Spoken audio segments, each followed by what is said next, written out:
Olá, meus irmãos, mais uma vez a paz do Senhor Jesus.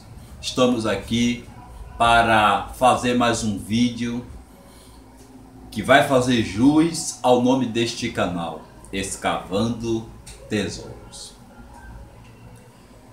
Meus queridos, todos sabem que a palavra de Deus, ela é muito tremenda. Deus nos deixou um livro muito interessante, pela qual ele fala conosco de diversas maneiras. E uma dessas maneiras de falar é por meio de parábolas. O ministério de Cristo Jesus foi marcado por essa linguagem de falar por meio de parábola, para que se cumprisse o que fora dito pelo profeta. E uma parábola em especial me chama muito atenção e creio que aos irmãos também. Como eu sou curioso e observando esta parábola, algumas coisas, alguns pontos me chamaram a atenção. Eu quero compartilhar com vocês o evangelho que segundo escreveu Mateus, capítulo de número 13, versículo de número 31.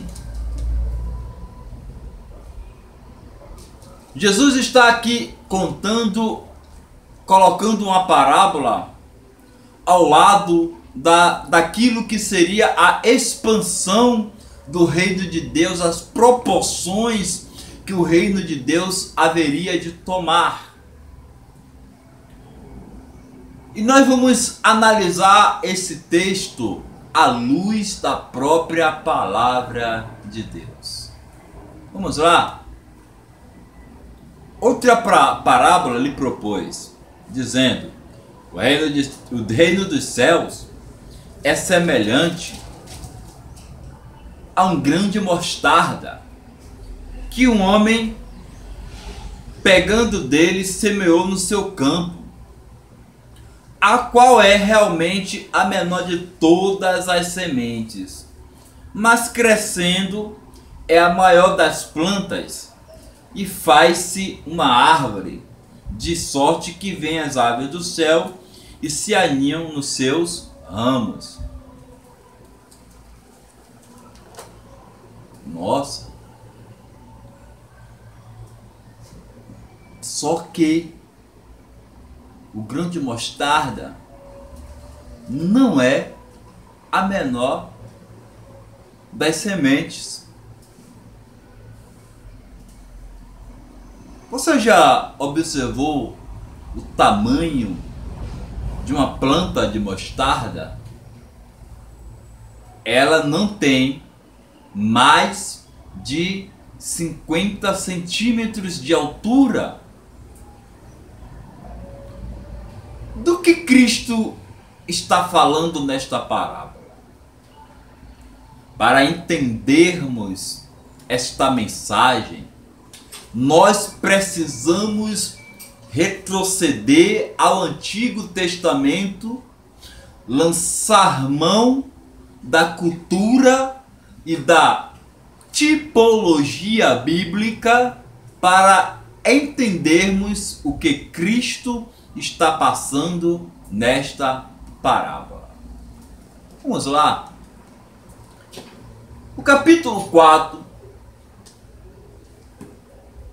do livro do profeta Daniel nos conta que Nabucodonosor, em ascensão ao reino de Babilônia, tem um sonho que incomoda muito ele. A Bíblia chega a dizer que o seu espírito perturbou-se e ele queria que os magos, os conselheiros, lhe dessem a interpretação daquele sonho. Então mandaram chamar a Daniel, que, vindo ao monarca, lhe explica quem era a árvore, lançando mão agora da cultura e da crença religiosa da época em que nós estamos falando de Oriente Médio. Nós estamos falando de um povo em uma cultura totalmente diferente da nossa cultura ocidental, de crenças totalmente diferentes das nossas crenças ocidentais. Meus queridos, vamos ler o capítulo de Daniel, capítulo 4, que vai nos trazer a alusão a esta passagem. Olha o que diz o profeta.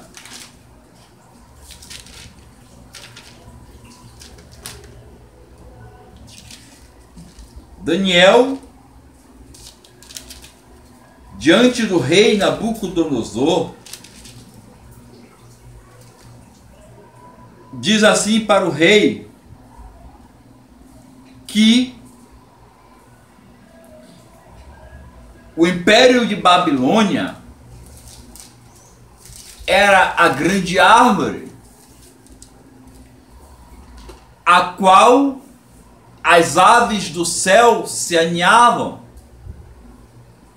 Isso nos traz um paralelo com aquele jovem que foi até Jesus e perguntou a Jesus onde ele morava, e Jesus disse para ele que as aves do céu têm seu ninho e os leões têm seu covil, mas o filho do homem não tem onde reclinar a cabeça. Haja vista de que todos nós sabemos que Jesus, quando o seu pai José falece, ele pega a sua mãe e seus irmãos e vão morar em Cafarnaum. É lógico que Cristo tinha a sua casa própria. As aves que Cristo está se referindo é o Império o Império Romano, que tem as suas companhias em cada lugar de Jerusalém. Como tinha também ali uma companhia na Judéia, a qual governador, todos sabem, Pilatos. A crença religiosa e o que nós vemos aqui à luz da palavra de Deus é que a Bíblia sempre nos dá uma informação sobre árvores. A Bíblia me chama de árvore no capítulo de número 1 de Salmos, versículo de número 3. A Bíblia diz que eu sou uma árvore plantada junto a ribeiro de águas. A Bíblia também vai dizer que nós somos semelhante a uma árvore, que nós temos que dar frutos para o reino de Deus. E é o conceito que eu disse em minha fala sobre fazer uso da tipologia bíblica. O que é tipologia bíblica? A tipologia, ela estuda a alegoria bíblica, aquilo que é tomado como um representativo para poder trazer à luz aqueles que estão ouvindo a palavra de Deus, ter um significado mais sólido do que Cristo está transmitindo para aquelas pessoas. Mas quem é, meus queridos, que informação Cristo está dando, já que nenhuma ave pode fazer ninho em uma planta que tem 50 centímetros de altura. Daria para um beija-flor sim fazer um ninho em um pé de mostarda. Mas os seus ramos são bastante frágeis. Do que Cristo está falando? Cristo está falando, meu querido, de Israel. Sim. Israel, para quem já foi lá, sabe que é o menor dos países que existe ali no Oriente Médio. É um dos menores países. Israel não tem essa expansão como nós aqui vivemos em um país que é um país continente, né? Temos aqui Brasil, temos aqui o Peru, temos aqui o Paraguai. Então nós vivemos em um país continente totalmente diferente de Israel. E por ser o menor dos países, ele teria as suas ramificações, aonde nós temos que entender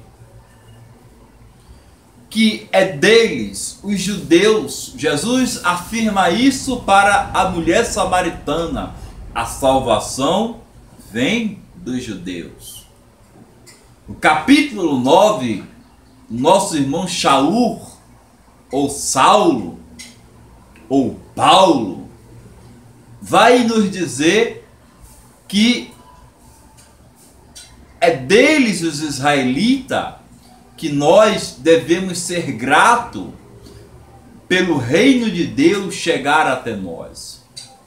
Jesus é a raiz de Jessé.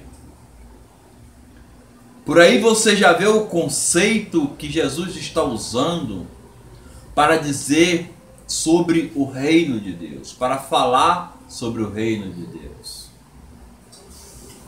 É o menor do país. E quando diz que as aves, quem são as aves? São povos, pessoas que vão se alimentar dessa árvore, que vão ter sombra dessa árvore, que vão usufruir dessa árvore. Israel é hoje para o mundo, meus queridos, uma árvore que dá sombra. Israel é hoje para o mundo o nosso guia.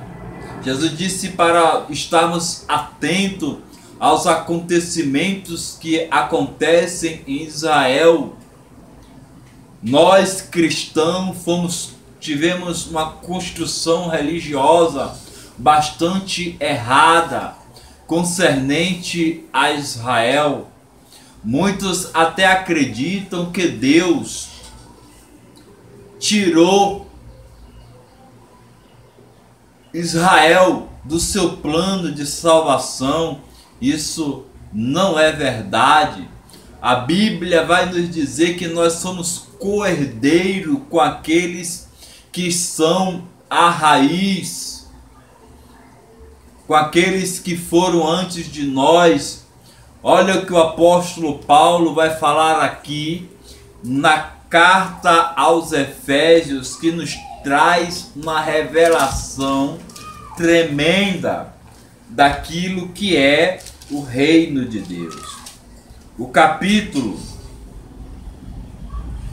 2, versículo 11, olha o que diz: portanto, lembrai-vos de que vós, no outro tempo, eram gentios na carne, e chamado incircuncisão, pelo que na carne se chamam circuncisão, feito pela mão de homens, que naquele tempo estava sem Cristo, separados, observem, da comunidade de Israel e estranhos aos concertos, às alianças, desde aliança edêmica, aliança adâmica, aliança noética, aliança abraânica, aliança mosaica. Nós éramos estranhos a esses conceitos pela qual a palavra de Deus ela nos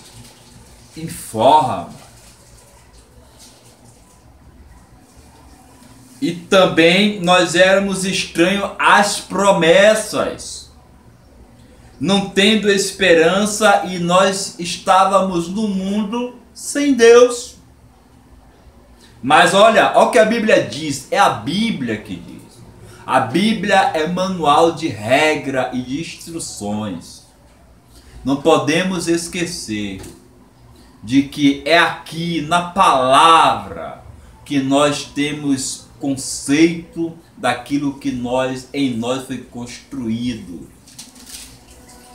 Mas agora em Cristo Jesus, vós que antes estávamos longe, nós éramos estranhos, meus irmãos. Pelo que já pelo sangue de Cristo chegaste perto. Porque Ele é a nossa paz, a qual de ambos os povos, olha aí, ambos os povos, gentios e judeus, os que faziam parte da circuncisão, todos sabem, eu não vou entrar no mérito da circuncisão, não acho necessário falar sobre isso, e aqueles que eram incircuncisos, não tinham a marca da circuncisão. Nós éramos estranhos a estes conceitos e derribando a parede de separação que estava no meio. Na sua carne, olha, desfez a inimizade, isto é, a lei dos mandamentos que consistia em ordenança para criar em si, mesmo dos dois povos, um homem fazendo a paz, e pela cruz reconciliar com Deus em um corpo. Cristo não tem duas noivas, a noiva gentil e a noiva judaica, é um povo.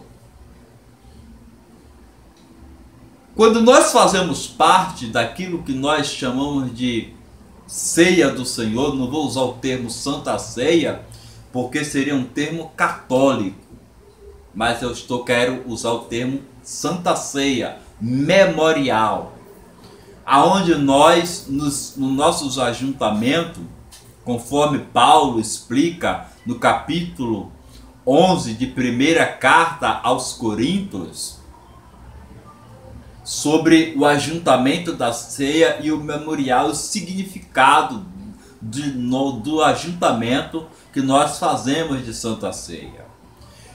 E o corpo de Cristo, nós estamos divididos nesse corpo. Nós somos o corpo corporativo. Através desse corpo corporativo, nós damos sequência à obra de Deus. Os irmãos estão me entendendo? A parábola da expansão do reino de Deus tem as suas ramificações no povo judeu. Ele estava falando simplesmente que o reino dos céus, ele começa tomando proporções pequenas, mas que vai trazer uma expansão ao mundo inteiro, começando na Judéia, indo para Samaria e até os confins da terra. A curiosidade que nós queríamos abordar nesta parábola é de que Cristo estava falando de Israel. estava falando do povo judeu, de que apesar de serem pequenos, seriam um grande povo. É por isso que a Bíblia diz que nós somos crente com o crente Abraão, porque em Abraão seria bendita todas as famílias da terra. Eu espero que este vídeo traga luz à consciência de muitos de que o povo de Deus, aqueles dito evangélicos, eu não gosto de usar nenhum desses termos corporativos, porque eu acho desnecessário. Nós somos o povo de Deus, somos o corpo de Cristo. Cristo é a cabeça, nós somos o corpo, somos a expansão do reino de Deus. O reino de Deus está dentro de nós. Quando você ora e profetiza a cura, você está usando o reino de Deus. Quando você traz o morto à vida, você está usando o reino de Deus. Eu sei que eu estou saindo um pouco aqui daquilo que é conceito, mas não quero ser tão formal aqui neste vídeo, mas para trazer entendimento aos meus irmãos. Então, todas as vezes que a cultura ela vai falar de povos, ele vai usar a linguagem de árvore.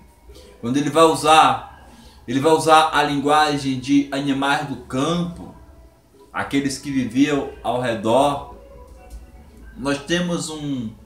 Nós brasileiros conhecemos aquilo que nós estudamos no nosso colégio sobre os senhores feudais, né?